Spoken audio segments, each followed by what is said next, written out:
શ્રી નરેન્દ્રભાઈ મોદીજી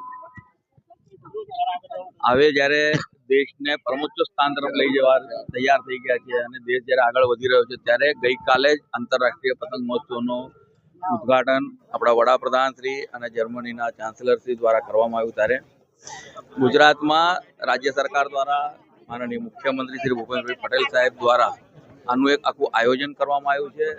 રાજ્યના તમામ મહાનગરપાલિકાઓમાં આ પ્રકારના આંતરરાષ્ટ્રીય પતંગ મહોત્સવનું આયોજન કરેલ છે.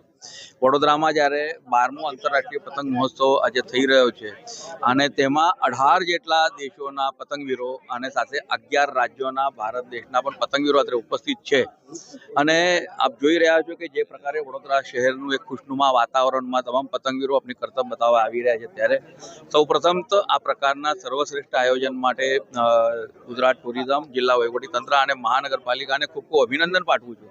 અને સાથે જે પતંગવીરો અત્યારે ઉપસ્થિત છે, 150થી પણ વધારે પતંગવીરો આવ્યા છે, તેને માનવા માટે આપના માધ્યમથી તમામ નગરજનોને વિનંતી કરું કે આપણે બધા આવીએ, આમનું કરતબ જોઈએ અને તેમને આપણે પ્રોત્સાહન આપીએ. Thank you. આંતરરાષ્ટ્રીય પતંગ મહોત્સવ વડોદરાની અંદર છેલ્લા 1 દાયકાથી થતું આવે છે અને જે આ પતંગ મહોત્સવ એ જે વિચાર બીજ હતું એ તત્કાલીન મુખ્યમંત્રી અને અત્યારના આપણા દેશના વડાપ્રધાન શ્રી નરેન્દ્રભાઈ મોદી સાહેબના એક વિઝનથી આ સમગ્ર આયોજન થયું હતું.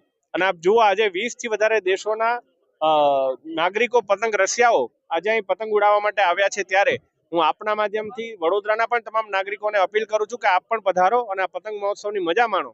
અને સાથે સાથે આવનારા ઉત્તરાયણના પર્વની પણ આપને, આપના પરિવારને અને તમામ દર્શક મિત્રોને શુભકામનાઓ પાઠવું છું. ઇન્ટરનેશનલ કાઇટ ફેસ્ટિવલ જે અલગ અલગ શહેરોમાં થઈ રહ્યા છે, માનનીય વડાપ્રધાન શ્રીની માર્ગદર્શન અને માનનીય મુખ્યમંત્રી શ્રીનું નેતૃત્વ હેઠળ અને વડોદરામાં માનનીય નાયબ મુખ્યમંત્રી શ્રીનું પણ માર્ગદર્શન હેઠળ ઇન્ટરનેશનલ કાઇટ ફેસ્ટિવલ આયોજન કરવામાં આવી રહ્યા છે. અને આજે ભાગરૂપે આજે 15 કન્ટ્રીઝમાંથી અને 8 રાજ્યોમાંથી પણ કાઇટ ફેસ્ટિવલ ઉજવણી કરવા માટે લોકો પધાર્યા છે. આપણે વડોદરા માટે આન બાન શાનની વાત છે અને આપણા માટે પણ સારું એક ગૌરવ છે કે વડોદરા ઇન્ટરનેશનલ કાઇટ ફ્લાયર્સને અહીંયા વેલકમ કરે છે. વડોદરાવાસીઓ પણ અહીંયા ખૂબ મોટી સંખ્યામાં જોડવાના છે. આજથી 4-5 દિવસ ઉત્તરાયણના ફેસ્ટિવલના ભાગરૂપે આ કાઇટ ફેસ્ટિવલ આયોજન કરવામાં આવી રહ્યા છે. આજે ગુજરાત ટુરિઝમ, વડોદરા મહાનગરપાલિકા અને જિલ્લા વહીવટીતંત્રની સંયુક્ત હુકમે આ કાર્યક્રમ થઈ રહ્યા છે. અમે વડોદરાવાસીઓને પણ વિનંતી કરીએ છીએ કે આપ પણ આવીને ખૂબ આનંદથી અહીંયા પતંગ ઉડાવવા નવલખી ગ્રાઉન્ડમાં આવો અને આ ઉત્તરાયણની ફેસ્ટિવલને પણ સારી રીતે તમે મજા માણીને આ કાઇટ ફેસ્ટિવલ સફળ બનાવવા માટે કરીશું. અને બધાને વિનંતી પણ છે, એક કાઇટ ફેસ્ટિવલ દરમિયાન તમે પતંગ ઉડાવો છો, બીજું કોઈનું ભાગે નહીં, આ ખાસ ધ્યાન રાખવા માટે તમામને વિનંતી કરીશું.